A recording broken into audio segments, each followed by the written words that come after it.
What was your sort of Pixar experience like? Was it as magical as everybody sort of says? Oh yeah, it for is? sure, for sure, for sure. I mean, it's real. The energy is real. Pete's real. Kemp's real. It's just real. You walk on there. My daughter was like, my younger like, you get to go to Pixar? You're actually famous? I'm like, yeah, I do a little something. I do a little something.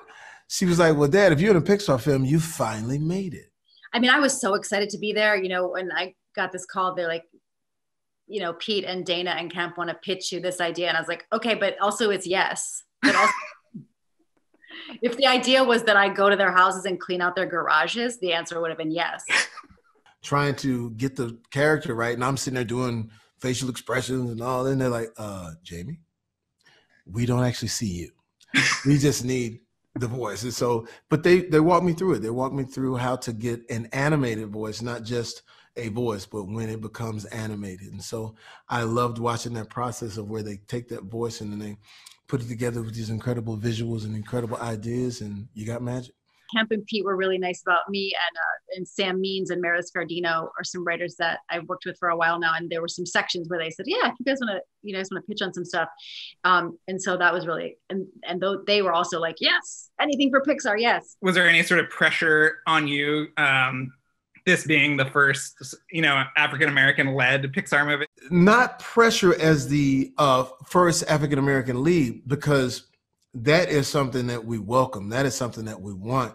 We want to be a part of that. And just to be honest with you, In Living Color was all Black.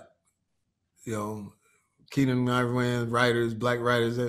That's all I ever knew. Right. Jamie Foxx show, it was me. my homie Bentley, all Black. That's all we ever knew. We never knew anything different. I did immediately feel like it was a beautiful story and a great idea. And I was thrilled to be a part of a movie that featured the first Pixar movie to feature a primarily African-American cast. I felt very honored to be asked to be a part of that.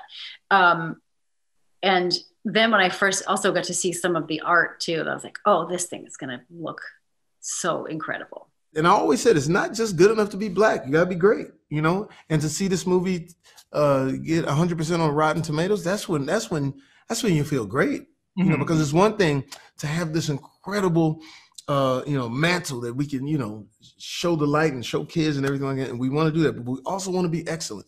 So it all worked out. My family and I got to go to a little screening room, just the four of us because of the pandemic, and watch it. And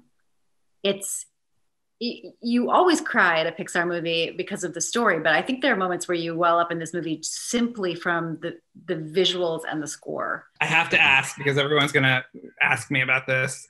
How is Spider-Man going? What can you tease? Just a little something in there?